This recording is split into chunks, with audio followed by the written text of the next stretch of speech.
Nagtatagisan ngayon sa La Union ang ilan sa mga pinakamagagaling na surfer sa mundo para sa World Surf League. Live na magbabalita mula sa San Juan, La Union, si Ian Suyo. Ian, anong latest dyan?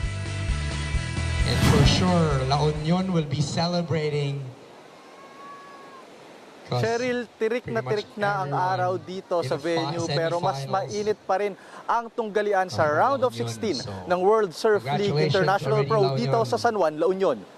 Sa ngayon nga, top 8 spots na lamang ang pinaglalabanan sa torneo at sa ngayon, kitang-kita ang home court advantage ng mga Pinoy surfers. Maagang sumalang ang Pinoy favorite at SEA Games gold medalist na si Roger Casugay. Siya ang unang nag-qualify sa quarterfinals ng torneo sa score na 14.23. Kasama niyang nag-qualify ang kapwa Pinoy na si June Esquivel sa Heat 1. Pagdating naman ng second heat, dominanteng performance ang pinakita ni Rogelio J.R. Esquivel sa isang all-Filipino battle para makuha rin ang quarterfinal slot. Dalawang Pinoy rin ang naghari sa third wave. Yan ay sina John Kennedy Martinez at Perry Ventura.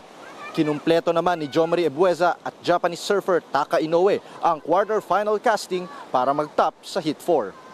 Cheryl, sa ngayon nga inaasahan natin na magsisimula naman na ang women's quarterfinals at susundan naman yan ng men's quarterfinals mamayang hapon. Iba't ibang bansa ang inaasahan natin dyan sa tapatan ng mga women's surfer natin. Sa paungunayan, syempre, ng host nation na Philippines, kasunod ang powerhouse Japan at South Korea. At yan ang latest mula dito sa San Juan, La Union. Cheryl? Maraming salamat, Ian Suyo.